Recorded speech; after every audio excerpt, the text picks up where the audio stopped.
Hi, and welcome to the Psych Health and Safety Podcast. My name is Jason Van Schie, and I'm one of the hosts of the show. The aim of the podcast is to rapidly increase the knowledge and application of psychological health and safety in workplaces worldwide. To help with this, we have regular guests from around the world who are leading the way in this important area. But before I introduce our guest and topic for today, allow me to introduce my co-host, Joel Mitchell. How today, Joel? Well, I'm excited because December is upon us, and it might come as a shock to our listeners to hear that I'm a Christmas person. It was a shock to all of us in the office, I've got to say. It always is. People's first Christmas that they spend with me, they are typically shocked. Yeah, and I guess they shouldn't be, because as we've discussed, you're the one that probably looks most like an elf in our whole office. Yeah, in most places. Yeah. You definitely have the size, and yeah, I reckon you've got some facial features as well that are kind of elfish. Probably. I don't have the pointy ears though, so. No. Yeah. Didn't you once dress up as an elf? No, I was asked to dress up as Elf on the Shelf. Yeah. But fortunately or unfortunately, depending on your perspective, no elf costume could be procured at the time, so that did not eventuate. Yeah, probably none in your size, I guess. So. I think just none, period. Christmas, finding an adult elf costume at Christmas time is... Adult, I think, is maybe an overestimation. Small child's... just because you're like a string bean. But we've always had, I think you're actually the first female hire we've had, and we've had all just, developers and stuff, and kind of Christmas goes by and no one really cares. So this is the first year we've actually had someone push for a budget to get Christmas kind of deck. Yeah. Yep. Yeah. I'm glad you got a budget, and I'm looking forward to the stuff when they arrive. I am too. Yeah, it'd be cool. And I'm going to make everybody help decorate too. Yeah, well, you did a great job. I got to say, when I turned 40, it was really nice coming in and seeing all the balloons, and Ryan almost passed out on the ground from blowing up all the balloons. He was glaring at me and Dan initially, saying, I'm not going to participate. And then he got up and did more than any of us. So I had to actually confiscate the bag of balloons from him because he was just not stopping. Yeah, so I got to say, it has been nice having a woman's touch around the office. Gosh, thanks. Isn't that swell? It is. Well, look, I don't really dish out the compliments hard and fast. So just take them. Is that what that was? It was a bit of a backhanded compliment. It was as close as you're going to get. Yeah. Hey, but yes, look, I am looking forward to Christmas, and it'll be better being in the Christmas spirit with some of your decorations and stuff around the office. It should be nice. Cool. Thanks. Well, let's introduce our guest in. We've got a very special guest today. He has a PhD in safety science, is an adjunct fellow of the Safety Science Innovation Lab at Griffith University in Queensland.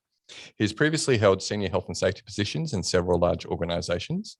He currently applies cutting-edge safety science as founder and managing director of both ForgeWorks and Safety Futures. However, our listeners probably best know him as the co-host of the very popular Safety of Work podcast. Welcome to the podcast, Dr. David Provan. Good afternoon. Jason, yes, it is afternoon. Even in Perth, it is afternoon. Yes. It's that now after 18 months of COVID and doing so much international work, I've got a fairly good time zone calculator in my head now, which is good. Yeah. It's nice to hear someone from Melbourne say they're thinking about Perth, because most people just forget that we exist. They do, yeah. Yeah, no, it's nice. Yeah, and all that office talk, that was all quite foreign to me as someone who has spent more than 270 days locked down in the last 18 months. So it's even strange to be looking at two people sitting in the same room in an office setting. Without a mask on and all the rest. Without a mask or something. Yeah. We've certainly been fortunate to in some ways anyway. Yeah, I'm glad we escaped that social experiment. Absolutely. So David, can you tell us what podcasts you like to listen to? Yeah, well, look, present company excluded, your podcast, my podcast that I do with Drew Ray. I actually catch up on a lot of my sports via podcasts, and also like some big fan of Cautionary Tales, Malcolm Gladwell's podcast, and some of those storytelling podcasts. And that's probably the scale of it. There's so much content these days. I think by the time I've got 3 or 4 shows, that's about all I get time for. Yeah, got some crossover there with lots of our guests and what we like to listen to as well. Now, obviously, as Jason mentioned, you are the co-host of the Safety of Work podcast. I'm sure that many of our listeners are already familiar with that, but for those who haven't heard about it, could you tell them what it's all about? Yeah, so I went pretty late in my career back to university and did PhD research with Professor Sydney Decker and Dr. Drew Ray at Griffith University. And my PhD research was what is the role of a safety professional, and really got underneath for 4 or 5 years exploring the job as objectively as I could, the job that I'd done for my whole career. And one of the key findings there was that the profession didn't have an evidence-based narrative or justification for a lot of the things that we were advising and facilitating in our organizations around safety. And this may be true of psychological safety and well-being as well. And so when I finished that, sort of Bale drew up one day and said, well, if you're not part of the solution, you're part of the problem. And we can't just keep telling professionals to go and read journal articles. And so that was the idea. The idea was, well, we'll do the work for the professionals. We'll get a question that's relevant to organizations and safety, and we'll go find some research papers, and we'll do our best to explain them one paper at a time. And sort of a couple of years and 85 episodes later, it seems to be meeting a need, which is really cool. Yeah, it's I'm in two minds about you going to a fortnightly cadence with your podcast, Dave. On one hand, I'm sad that I only get one episode a fortnight and not two. But I also like that we're catching up to you in terms of podcast episodes. So yeah. Yeah, it's a labor of love, isn't it? Yeah. And there's quite a bit behind the scenes that I'm sure people appreciate with preparation and with production, and yeah, so we just got to the point where it was just becoming a little bit too rushed each week. So yeah, we're talking off air obviously before, Dave, that we obviously took the easy way out and just thought, let's have a guest on and ask them the questions rather than do any prep work ourselves. You guys do a heap of prep for that, and I think the safety profession really appreciates it. Yeah, no, thank you. Yeah, thanks for that. So can you tell us about your professional career then? Yeah, so I did do an undergraduate psychology degree a long time ago. Probably everything I learned at the time is since been disproven. But at the time, health and safety, workplace health and safety, was becoming a big topic in communities, in politics, inside organizations. And so there were quite a lot of jobs going. So I got a graduate workplace health and safety officer job, and then just went from there. And safety is the only job I've ever done. I spent 17 or 18 years in a professional career, 3 separate organizations, and then a bit over 4 years ago, decided that working inside large organizations was not for me anymore, and sort of started working on my own ideas and working for myself. So I've been fortunate to work in oil and gas, in construction, in rail, get involved in activities all over high risk or high hazard activities and assets all around the world. And now keep getting the opportunity to do that with lots of different interesting clients. So I think that probably people who haven't studied psychology probably don't have an appreciation of the amount of research methodology that you actually have to learn as part of the undergraduate degree. Do you think, did that sort of influence your decision to do the PhD and actually look at, I guess look into that issue of scientific literacy or access to research in the safety profession? Yeah, I think psychology really suited my personality, just constantly trying to understand the way the world works. I think my parents used to say, when I was 7, 8, 9 years old, I'd rather just sit down and pull the T volume of World Book Encyclopedia off the shelf and just start randomly reading through one letter of, did you have those? Did you have the bookshelf of all the World Book encyclopedias? And I'll just pull a random letter off and just start reading page to page about different things. And so psychology really suited me with the research methods and thinking about questions that we didn't know the answer to, and then trying to work out how we might figure out the answer. And I think that's what I really enjoyed about safety early on in my career, that just it was so complex and so variable. It was touching every part of an organization. It was every person, every task, every day, in every situation. It was dynamic. It was changing. It was time in the office, time in the field. And it just seemed amazingly interesting to me. So that's, and then I'd done I went on, did a master's in health science, and then I did an MBA, and then it was kind of this cycle of every couple of years, go back and do something else at university.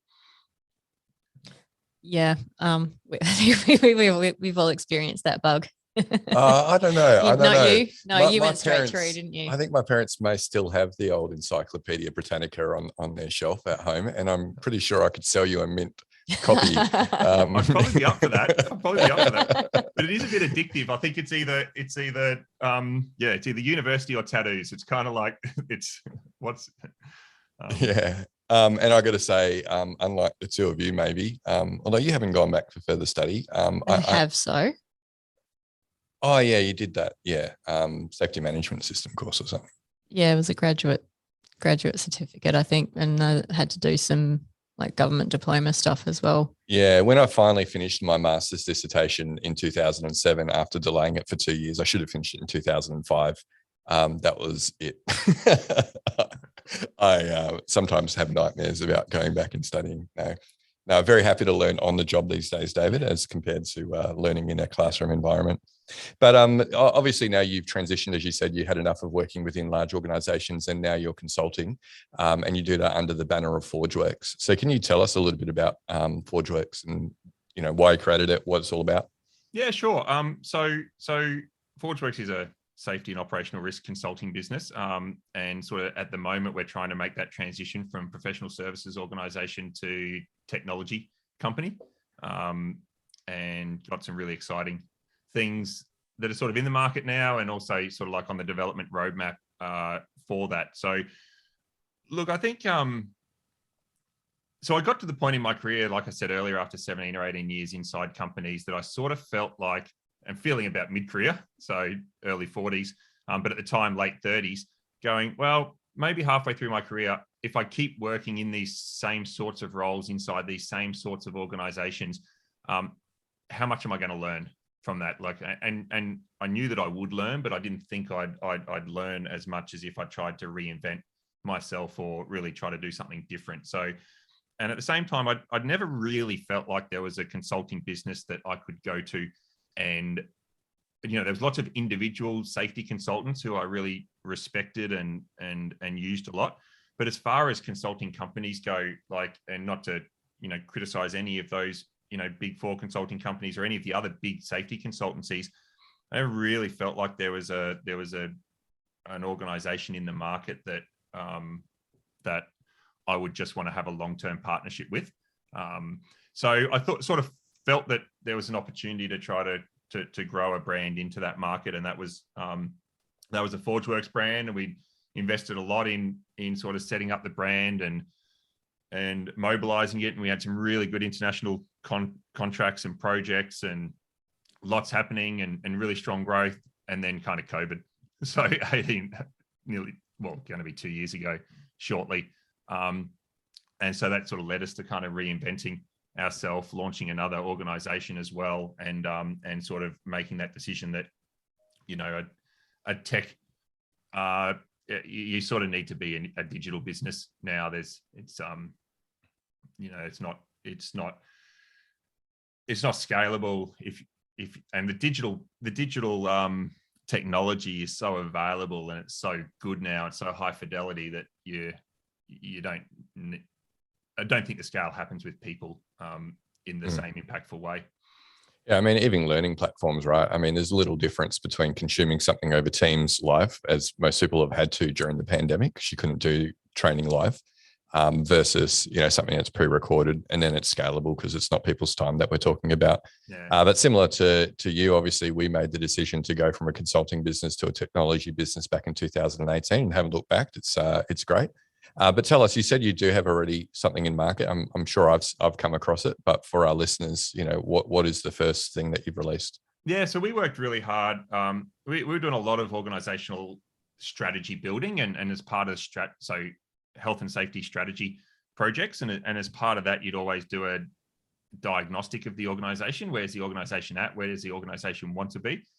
What are the ways to help it get there or help the people inside it lead that? And so that ended up us building our own framework in September or so, 2020, a bit over maybe 15 months ago, we released this blueprint for improving the safety of work, about a 40 page or so blueprint, and said, here it is, here's what we think, here's what's in all the contemporary safety theory and research around how to do this well. And then we started doing lots of assessments, what I say manually at first, lots of interviews, lots of focus groups, lots of site visits. And again, COVID, we initially didn't want to develop a survey tool, a questionnaire tool, because I think going back to Joelle's point about psychology, knowing the use and misuse of things like survey instruments, I didn't want to sort of buy into a lot of the rubbish instruments that are out there. So we sort of took us 12 months. 12 months working with Griffith. We had 5 or 6 different false starts, and just until we got to the point where we felt that we had a question set that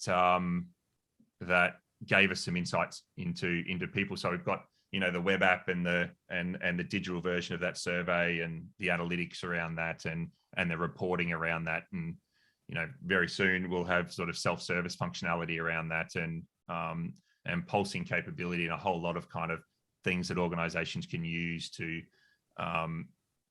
get feedback from their people about their approach to safety management. So yeah, that's in the hands of real people, real paying customers now. The first dozen or so there, and we've got some pretty ambitious goals for 2022 to get people all around the world onto that platform, 12 languages, and it's amazing, like you say, the scale that you can reach when you go down the technology route rather than the people power route. Little loss in fidelity, but these days, like you say, it's actually pretty good what you can deliver with technology versus the face-to-face. Yeah, and also we're finding it's really interesting as well, because we're finding we thought things like interviews were high fidelity, but as there's so much researcher bias in things as well. So, once you do one interview and then you form a view and then you go into the next interview, you're kind of reinforcing your opinions from the first interview in the second interview. And as we started to do some sort of independent work of getting different people in different focus groups and trying to do a survey with one group and then doing focus groups and interviews with the other group, we actually realized that what we thought with our interviewing processes and our focus group process, what we thought were quite high fidelity processes were probably also quite biased, maybe even more so than the right survey instrument. So, I think that's why so much research, I think, is mixed methods. Which is what we like to do now. We like to do a survey and then a couple of focus groups and a few interviews as well. Yeah, and that's common methodology when conducting a psychosocial risk assessment, for example, as well. Yeah. Hey, the other venture that you founded is the Safety Futures. Can you tell us a bit about what that's all about? Yeah, so Safety Futures wasn't, but designing a professional development program for health and safety professionals was something that I started thinking about before I started my PhD. So 2012, 2013. At the time, I had 289 health and safety people working for me inside an oil and gas organization. Wow. Yeah. And everyone would come to me, and I'd had a master's in safety. I had an MBA and all this. Everyone would come to me and say, what can I do to advance my career? What's good professional development? Should I go to uni? And I'd be like, well, unis, they don't really make you better professionals. No disrespect to, that's not what universities are there to do. And it's like, well, short course on like communication skills or conflict resolution or something. And I just really felt that there was nothing in the market, that there was nothing available to me to grow the capability of my safety team. So that was when I thought that was sort of part of the inspiration for going and doing my PhD on the topic of the role. And then it was on the back burner. You start a business, you get busy, you start doing projects, and then you never get a break. But when we got first lockdown in the start of 2020, we sort of had a number of projects cancelled, and I kind of went, now or never. Let's do this. And so started designing this advanced safety professional practice program, and started really broadly, and won't bore you with the details, but it ended up being sort of 25 modules, and we run it as a boot camp over 15 weeks. And so we launched our first program in February this year. We've now run 5 programs, 3 in-house programs for some very large international organizations, and 2 public programs. Both the public programs we sold out with 100 spots on each. And we'd add another maybe 150 people through in-house programs. So it's been amazing to have 350 or so health and safety professionals from about 30 countries through that program. And then I was also kept getting asked, what can we do to train our leaders, our like operations managers, supervisors? And I'd worked more than a decade ago with a colleague who's partner in the Safety Futures organization in doing frontline leadership training. And Ralph Shreve, he's gone on to train more than 10,000 supervisors. So we launched in June our frontline leadership version, which is a 10 module, 12-week version. And we've got already more than 500 enrollments in that program for 2022. Amazing. Across 6 different programs with 100 spots in each. So that's sort of 60% or 70% already filled. And it's just an amazing experience to what we call a digitally enabled interactive workplace-based learning experience, which sounds like a mouthful, but we deliver the content through a cool platform. We have weekly webinars and like lectures, tutorials, weekly webinars and learning groups. And people do practical activities in their workplace and reflect on it. So it's cool. And they get the book. That's a real hard copy book. Look at that. Yeah, which is only available to participants on the program at the moment. And is it signed by you, Dave? It can be. It can be signed.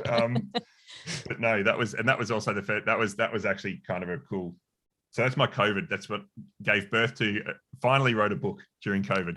Yeah, that's a thick one too. It is. Yeah. Congratulations. Much thicker than Clive's, I got to say. His baby during COVID. Yeah. Yeah, but I think similar to you, Dave, we like experimenting with different mediums and how do you, do things at scale and, educate a broad audience around the world. And you also had to go at doing a online conference or of some sort through ForgeWorks, didn't you?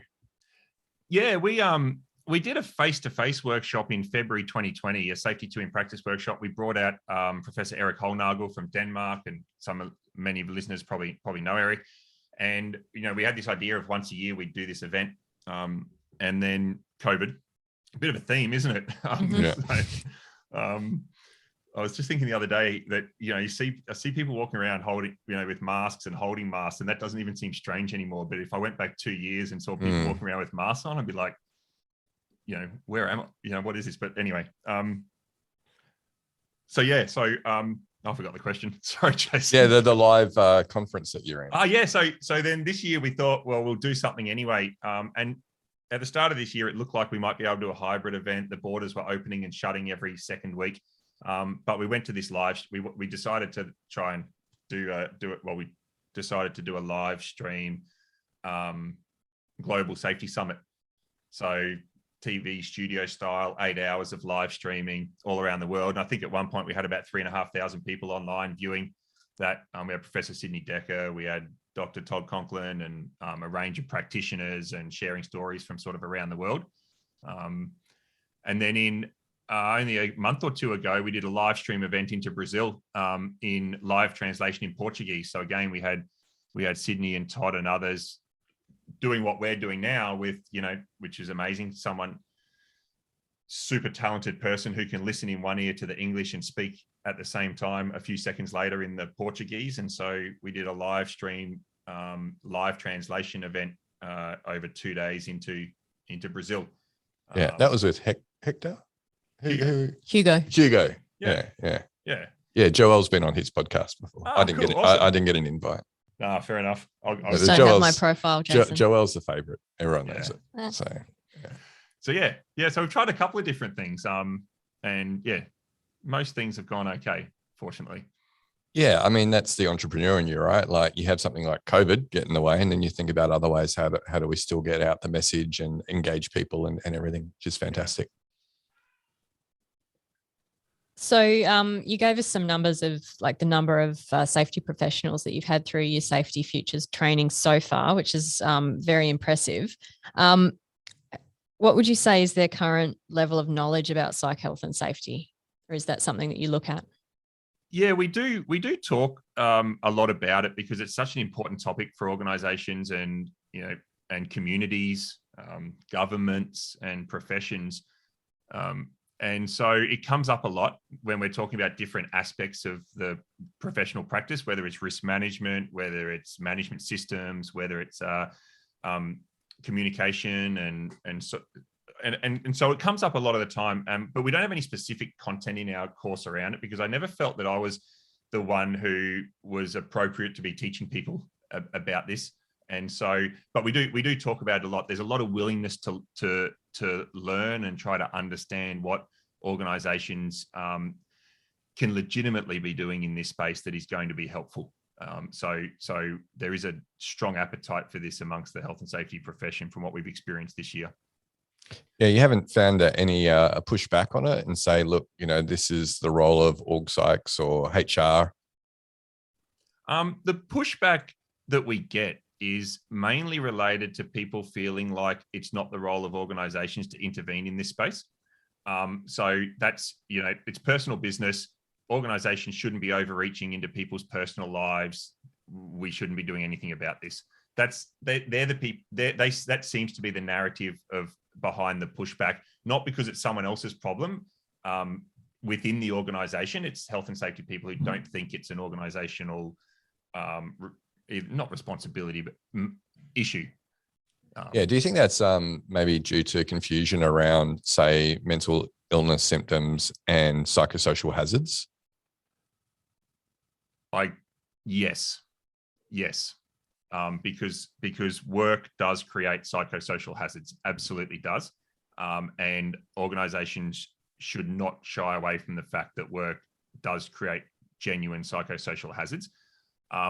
But people conflate psychosocial hazards with the broader mental illness space for some conditions which are maybe not so much caused by psychosocial hazards and more caused by genetics or other environmental factors which are diagnosed conditions and treatable conditions. And I don't know whether I think workplaces should be inclusive of people with all of those sorts of illnesses. But yeah, I agree. The way that you frame that, absolutely, that misunderstanding is probably what's causing. Yeah, it is something that we have discussed previously on the podcast, probably a number of times. I think it's caused by the public health approach to mental health, mental illness, and then that being translated into a workplace environment. And then that's confused with, well, actually the employer's obligation is to create a healthy and safe work environment that's free, or where hazards are identified and risks are reduced to as low as reasonably practicable. And that is physical and psychosocial. But the role of the organization is not to help people manage a mental illness. It is to, they should be accommodating people with a mental illness like they would anyone with a physical injury. But it's not their role to treat someone with a mental illness. And so, I think it is something to do with the public health approach, potentially confusing what the employer's obligations are and the role of the health and safety professional in that too. And I think also just a real focus on the individual, even, at a societal level, that, mental health is something that sits within the individual, and there's not really to get on one of my bandwagons. There's not really good recognition of social determinants of health as they relate to mental health, sort of in I guess, general community understanding of mental illness, if we want to use that language. So it's sort of makes sense that carries over into the workplace as well. Yeah. And I think even just the term psychosocial, like a lot of health and safety professionals don't understand.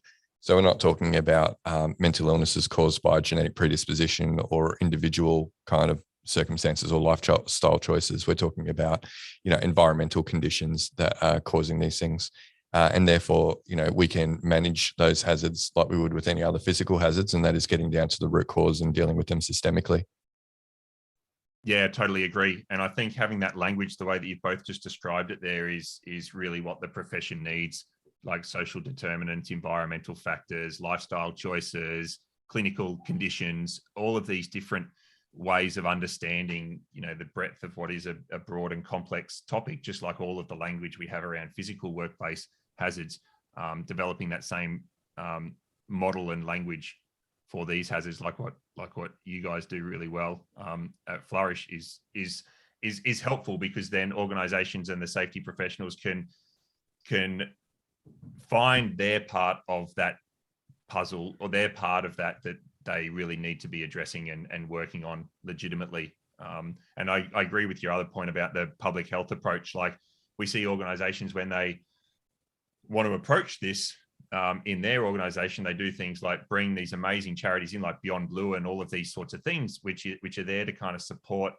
illness in community, in society. And that's not really what organizations should be doing. It's like, yeah, exactly like what you said. It's, what are the work conditions? What are the social conditions? What's that doing to what hazards, what psychosocial hazards is that creating? And then what is the organization doing about that? Yeah, I mean, if we put it into a space that you're very familiar with, Dave, you don't expect a company to offer sports massages to employees like on a weekly basis, unless you're an athlete, right? But perhaps that's maybe part of the role. But someone working in a manual role, you don't have the masseuse, going jump on and, I'll give you a rub down. And I think that's the thing. Like, I didn't have I was quite naive, and still am in a lot of ways quite ignorant of this whole domain. It's not something that I claim to have expertise in. But that was always why I probably didn't venture too far in here if I went back 5 years when I was last inside an organization, because, people were seeing this as something like, lunchtime yoga classes, fruit bowls, subsidized gym memberships, and then once a year, some resilience training or something, coping with stress training or something like that. And I never really felt like, that was like putting posters up for safety or something like that. I didn't feel that was actually doing anything of benefit for, surely it was doing some things of benefit, but I didn't feel like that was what organizations should be doing. Yeah. We, as we describe it, again, putting it in the language your listeners would be familiar with, we talk about the hierarchy of controls, and it's really down to that bottom level. If we talk about resilience training, you're really talking about either an administrative control or a PPE control when it comes to psychosocial risk. Yeah, and it is an important control for some roles where they are necessarily exposed to, traumatic events, or, at risk of vicarious trauma or that sort of thing. Then having the psychological PPE is a really necessary function for their role, but not for people who are just dealing with poorly structured bureaucracy and, lack of role clarity and those sorts of things. Yeah, and we definitely believe there's a bit of both, right? Yeah, we do need to equip the individual to be able to protect themselves against less than ideal circumstances, but that then it doesn't absolve the employer of their obligations to create a healthy environment where people don't get ill. In fact, Professor Tony LaMontagne went as far to say it's unethical for a company to offer resilience training unless they first look at the psychosocial hazards and make sure that they've reduced that risk to a LARP. Yeah, I think it's kind of like, I'd sort of agree with that unethical stuff. It's kind of like giving someone training in how to apply a tourniquet to their arm that gets cut off because they don't want to put a guard around the machine. Like, it's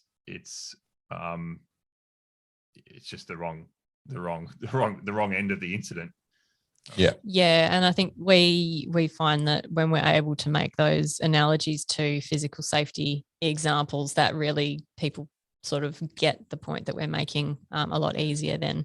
Yeah, you see a lot of light bulb moments. Yeah, definitely.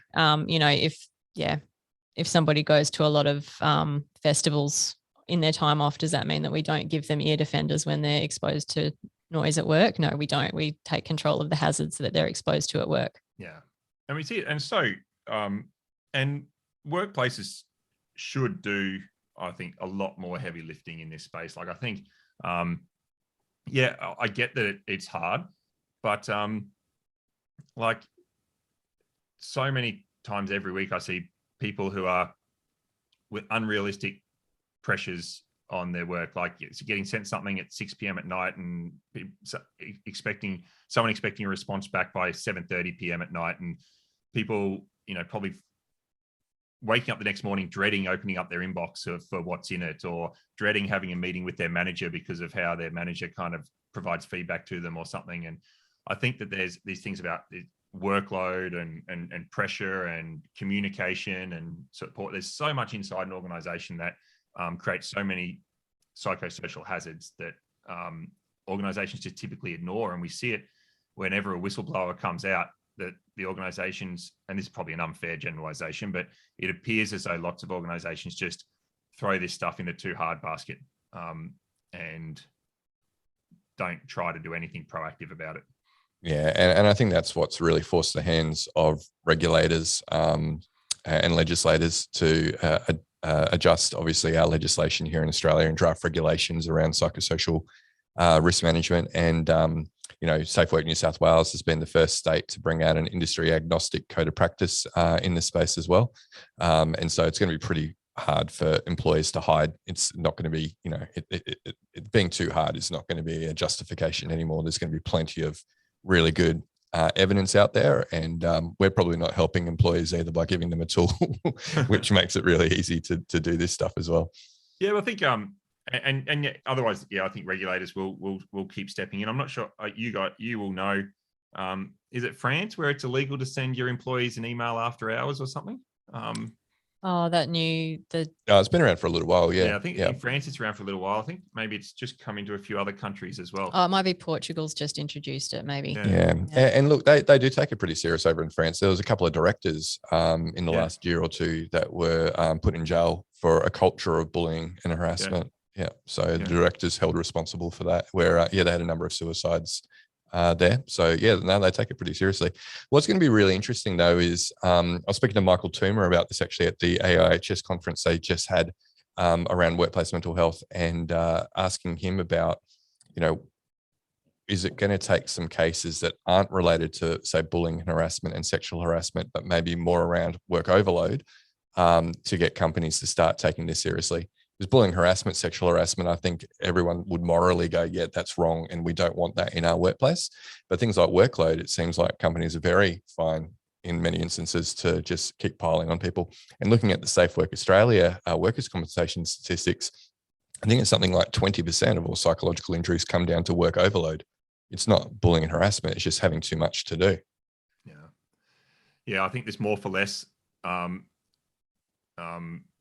continuous approach in organizations is I don't think you come across anyone who doesn't say that they're busy. And I think if you ask people, are you more busy now than you were a year ago, even COVID aside, I think when you look at the productivity stats about people have basically replaced all of their commuting time with work time, replaced their before breakfast, after dinner time, where maybe they used to unwind on the couch watching TV, are back in their study doing work, or put the kids to bed and doing more work, and everyone's got permanent studies set up in their house. And I think,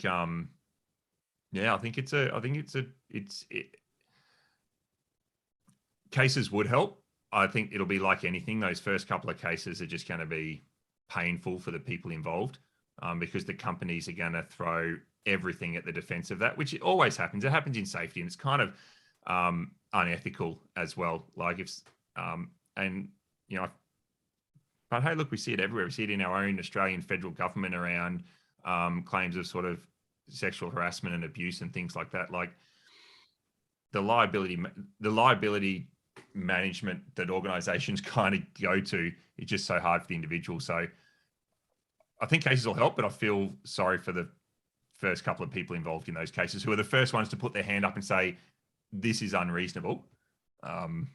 Yeah, well, I'm aware that the regulator in the UK and the Union for Higher Education Professionals is looking at doing something in that space around workload specifically, not around bullying. So it'll be interesting to see what comes out of that in the coming months.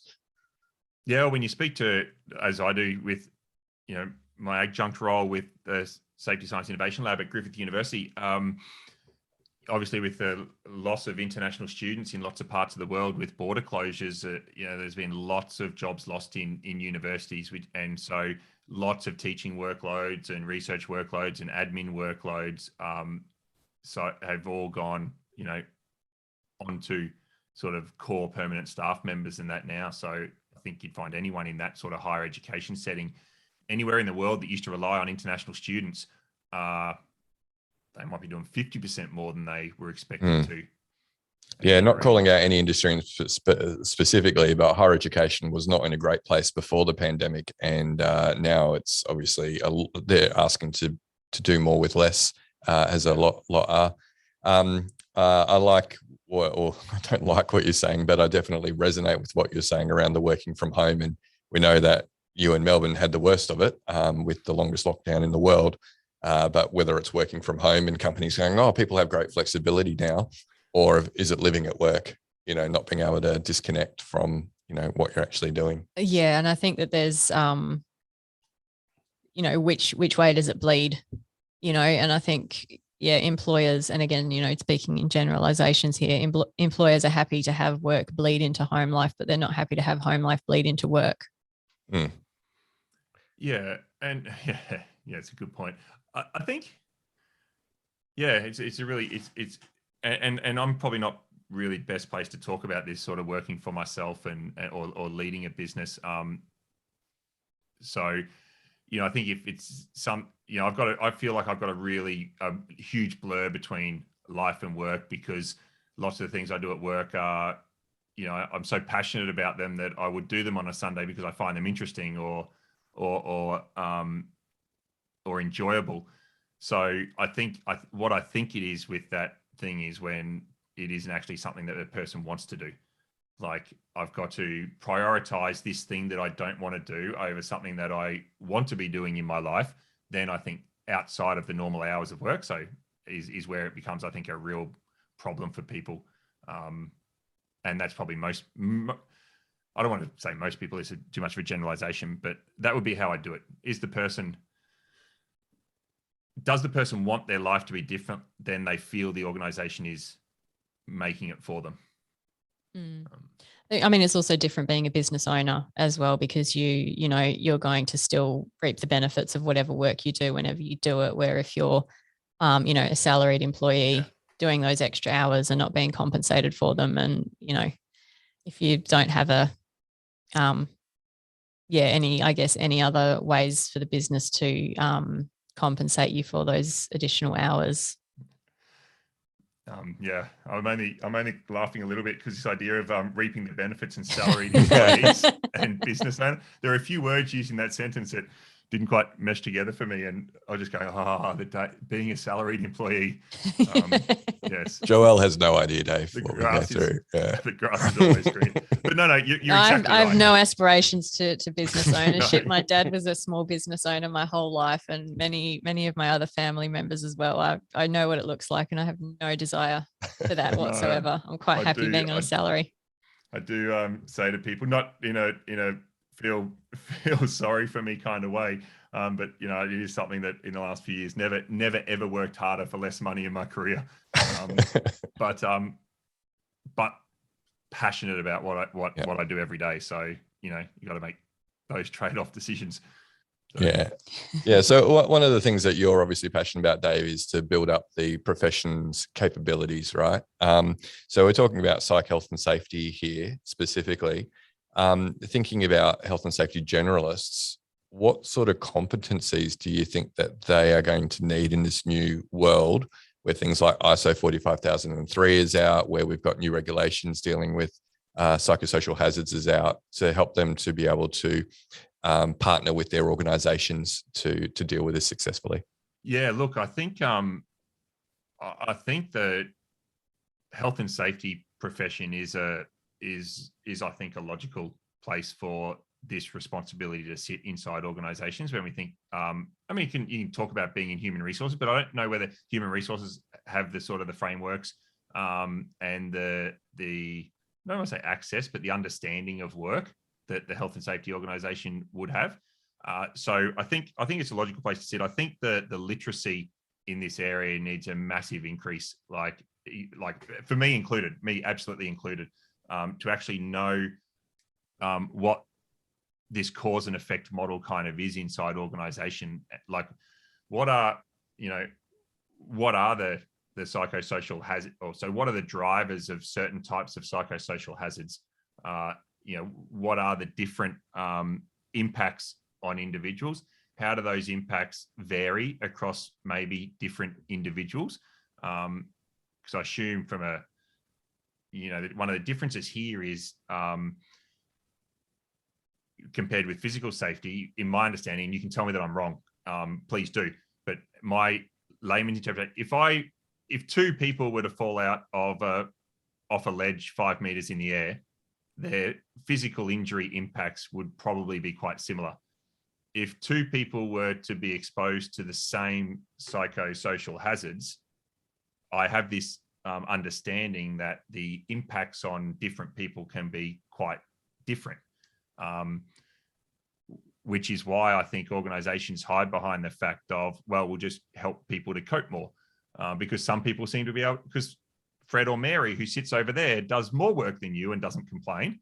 So I guess that's when we think about the literacy and the capability of WHS professionals, is sort of to understand those determinants, those hazards, those impacts, those individual factors, and kind of understand that risk space. That would be how I'd see the starting point. Yeah, that's a really interesting one, because Joel's been dealing with that recently. We had a client who wanted to do a top-down risk assessment, of psychosocial hazards. And, we had to say, well, no, actually employee perception of psychosocial hazards count actually more so than your desktop research or your top-down view of what you perceive to be reasonable.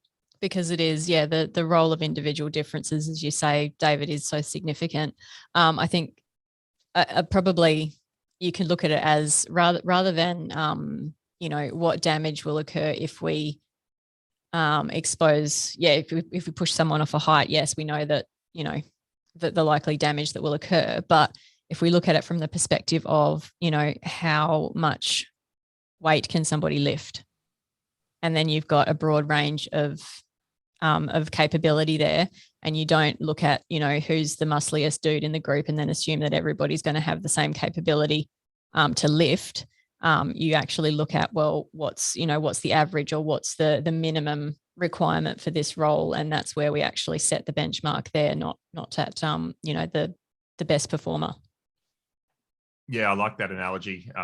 That's a much better one. So I think that's a good contrast to the heights one, and also a good sort of example for the individual differences. And yeah, I just think that there's a whole awakening that needs to happen. And I think maybe when I talk about organizations, sometimes I sort of talk chicken and egg. Like, someone's got to break the cycle. Someone's got to awaken first.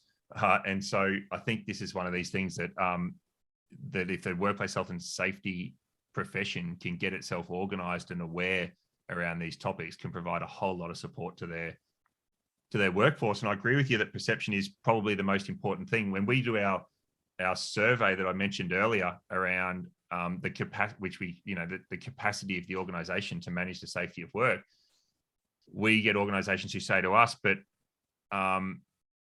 it's only the perception, it's not reality. And it's like, well, if you believe that individuals making decisions impact safety, then the logics that they're telling themselves and the perceptions that they have is actually what informs the decisions that they make. So we had one debate with a CFO, because the workforce had fed back that they didn't feel like there was enough resources for safety. the executive management said, well, that's simply not true. We have a dedicated safety budget. Anytime anyone's ever asked us for something to do with safety, we've given it to them. It's like, well, it doesn't matter what you think is true or not true. This is what people experience. This is what people experience in the organization. So I guess it's a little bit like that with psychosocial hazards. It's what's the individual experience of, the work conditions. Yeah. And that's something that we've had to work around as well. I mean, psychosocial risk assessments by a survey are pretty dumb typically. Is workload high, low, or somewhere in between? Is autonomy high, low, in between? Is supervisor support high, low, in between? These sorts of things, right? But people have different preferences. Like I know some people who love to be busy all the time, and if they weren't, that would actually be more of a stressor than if they were flat out. Same thing like with job control. Some people want to check their brain at the door. They don't want to think when they come to work. But automatically we would generally assume high workload, low control, that's a recipe for disaster in terms of work-related stress. And so, and that's why we had to come up with a different way of doing psychosocial risk assessments, taking more into account the individual impact of hazard exposure, rather than just this assumption that some of these hazards automatically lead to a negative work experience. So I guess from a motivation perspective, what do you feel would help people in a safety function to take a more proactive role in psych health and safety in their organizations? I think, again, these generalizations, I'm always a bit nervous about just generalizing, but I think the confidence in the knowledge, I think it's a confidence in the awareness around this and the understanding. I think the motivation is there. I think it's such an important topic in businesses now, from boardrooms to senior management in mass media outlets. I think every organization that we work with is doing something, has some kind of plan in relation to this.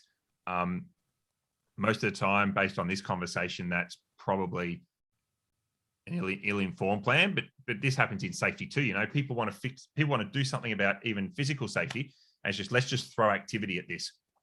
And I think education's got to come before activity, and I think that's where it is now. So I think what I like with what you've done with your 45,003 training, free training, and all this sort of stuff is, I think the education piece is the first piece, and hopefully the profession is pretty motivated to become educated, and it's a matter of just having the access to that education and knowing where it is.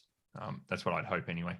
Yeah. Would you consider putting a 26 module on your Safety Futures course around psych health and safety? Yeah, look, absolutely. Maybe we should do that together, because I mean, the thing that you can't really maybe promote an evidence-based approach and then go off and teach stuff that you're probably not the person to teach. So even in the risk management, the physical aspect of the risk management in our program was authored by another colleague on my team, Avitsa Ninik, who's a risk engineer and professional process safety engineer. Forgotten more stuff about risk management than I'll ever know. And so we've sort of had this deference to expertise model around the framework. So, sure. Right. All right. Well, Joelle's awesome at writing content. Yeah. If you want a real organizational psychologist, we have one here on salary, which is great. But no, that sounds good. Okay, look, you heard it here first, listeners. 2022 Safety Futures course. So we'll have a module on psych health and safety. There you go. Written by Joelle. I love writing scripts. Guest lecture. But I think it is something that's really, I mean, it's mainstream now, and it'll be one of these things where I just hope that the health and safety profession isn't kind of left behind again. Given the access to information that is available if people just go looking. Yeah, and I think like you said, this actually sits really well within health and safety. HR have had their go at doing workplace mental health, And they've done it to, the skill set that they've got. Let's get lunch and learns in, keynotes, mental health first aid, run an EAP, have a tissue box handy, that sort of thing.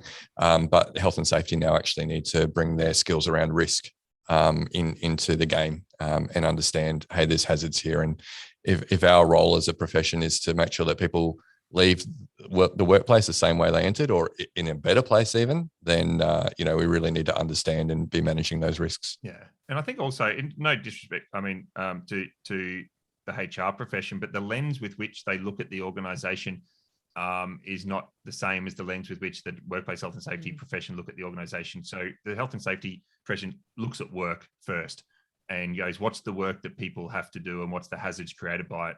The health and safety function look at the people first. And so then go, what do I need to do for, with, to the people? So hopefully the health and safety function goes, what do I need to do for, with, to the work? And if I change the work, I change the hazards that emerge when people interact with that work. It's exactly. Yeah, it's not a slight against the profession. They're doing the best with what they've got and their knowledge base and their skill set. But this is why health and safety and HR need to work together, because together then they actually have a broader view, complete picture. Yeah, I agree entirely. So what would you say, speaking to the safety professionals in our listenership, what are the benefits for an organisation when their OHS function does have psych health and safety capabilities? Oh, look, I think I think it's a huge benefit. I'm sure you've done podcasts and looked at maybe I'll step back from that answer. I think if the role of the health and safety profession is to improve the safety of work, for the people who work for that organisation, then this has to be part of what it means to improve the safety of the work. And so if it has to be part of it, then the function the profession needs to have the capability to do it. And I mentioned once just before about deference to expertise.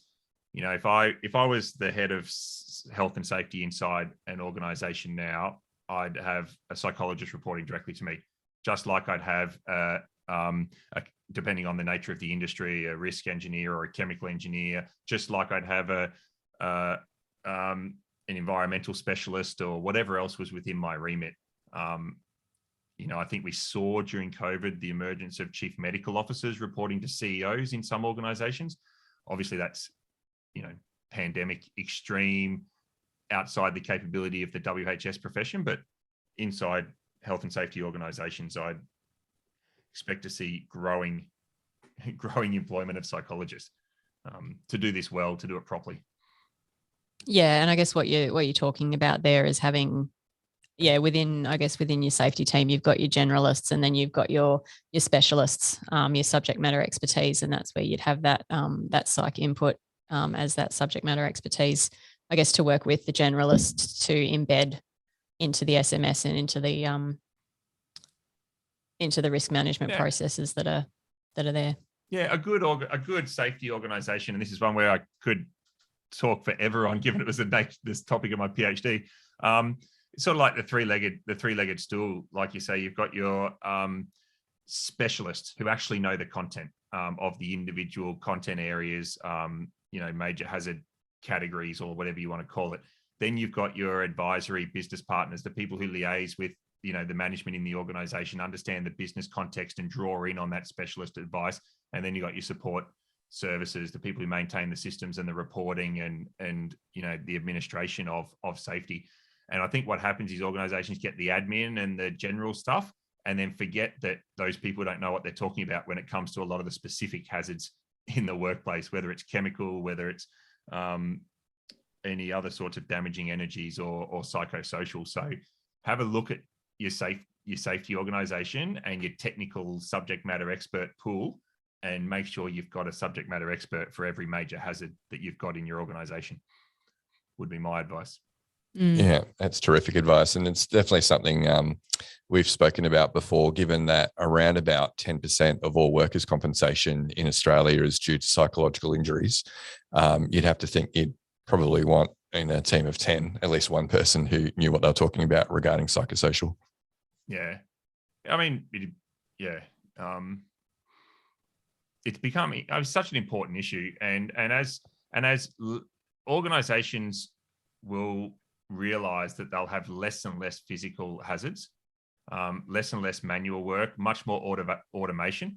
So you'll see this curve, you'll see this inflection point where that psychosocial hazards crosses 50% because we've engineered out most of the physical hazards. Most of the improvements in physical safety over the last 30 to 50 years, no offense to all of, probably offend the entire health and safety profession now, but most of those... You do that most of the time anyway, yeah, don't you? well, okay, cool. As long as that's okay.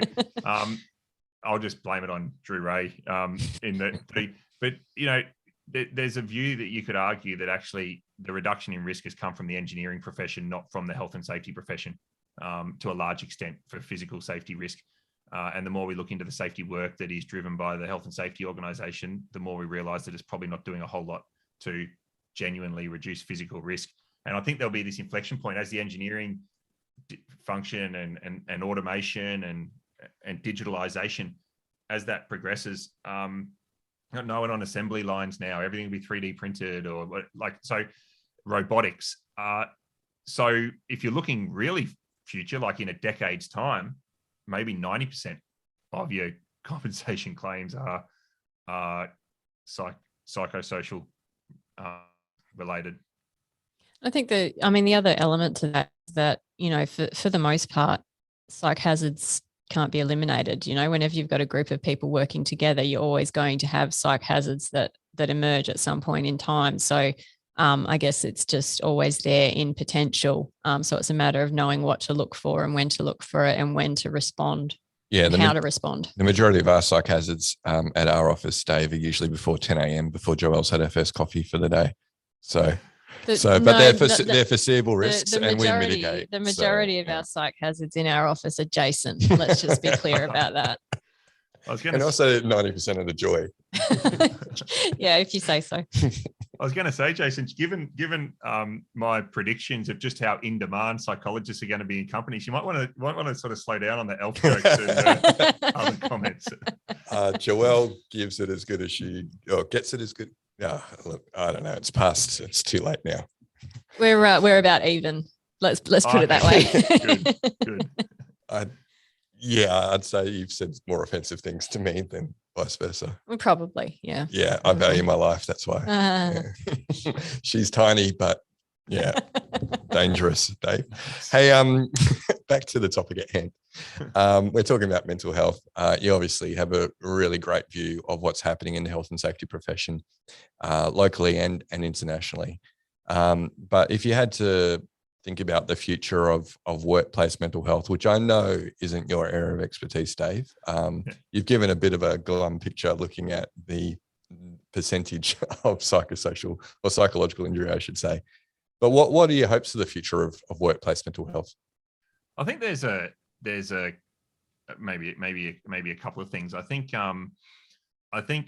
organizations understanding the psychosocial hazards that their work creates, like genuinely at all levels of a business, I think is really important. Like understanding these things, like these, and again, not knowing, and maybe I'll need more of an education from you guys, but whether it's workload, whether it's feedback, whether it's autonomy, whether it's inclusion, whatever those things are, organizations actually understanding that and having some robust management processes and monitoring and feedback processes around those that we would have for any other health and safety risks. So knowing what's going to cause the problem, knowing what we need to do to prevent it, monitoring it, reporting on it, discussing it in management meetings, assigning those accountabilities to people to make sure it's done.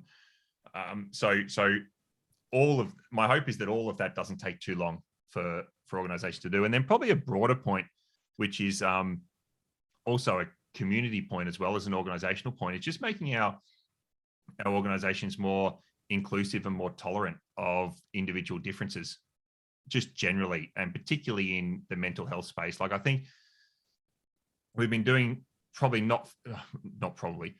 not fast enough and not enough with things like gender diversity and other aspects of individual differences. Like I think we've been glacial in some of our advances on that, and it feels even more glacial on our tolerance for workplace mental health. Like, I mean, if someone applied for a job so think of our listeners, someone applied for your job in the team yesterday and goes, say applies for a job in your team at the moment and goes, I've actually got this mental health, whatever it is, whether it's schizophrenia or something, and every now and then, completely out of the blue, I have a problem and I just need to stay in bed for 3 or 4 days. Don't know when it's going to happen, but it probably happens a couple of times a year.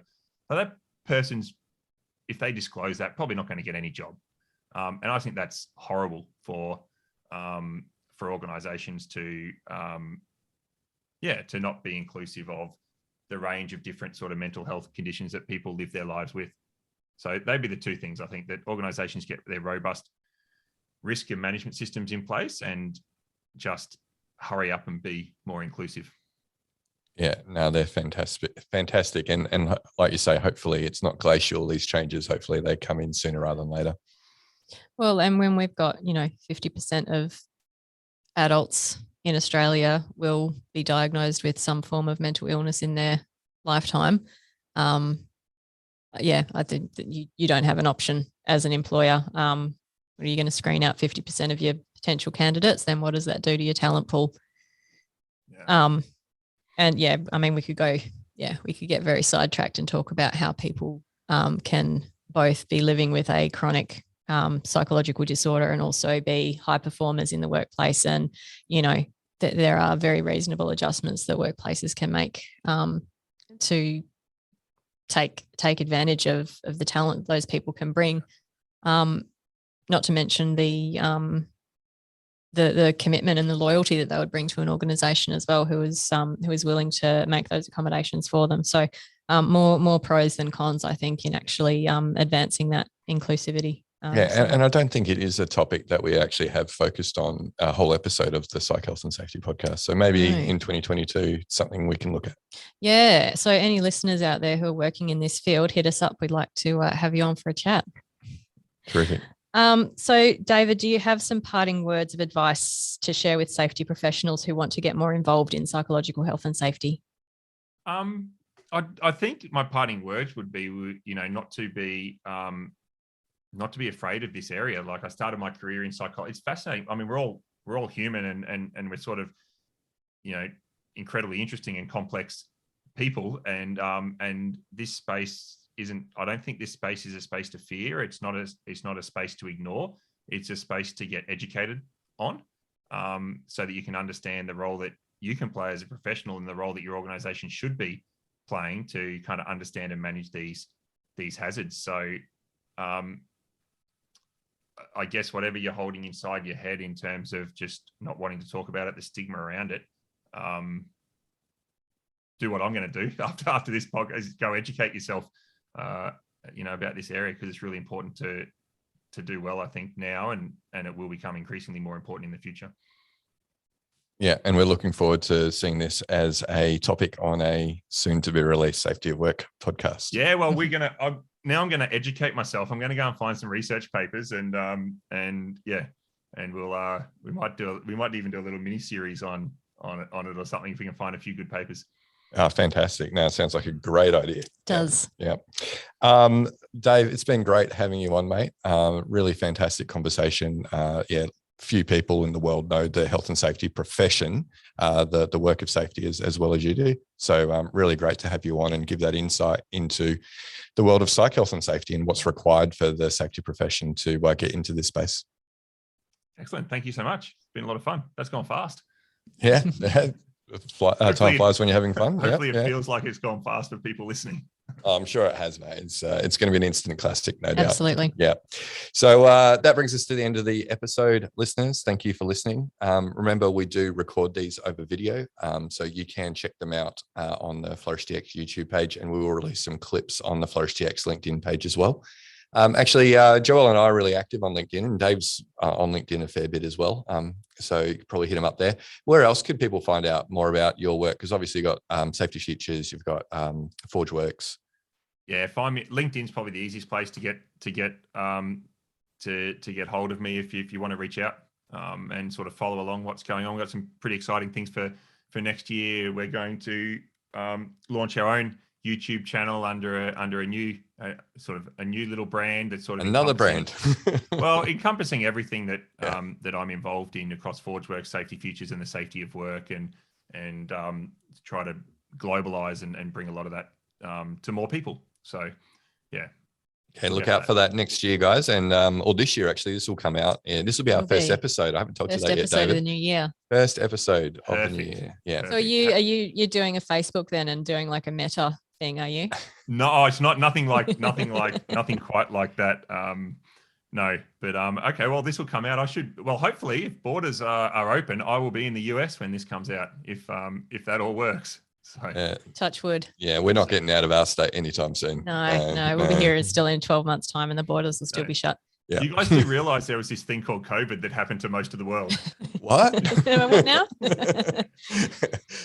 Great to have you on again, Dave. So that brings us to the end, listeners. We'll catch you next episode.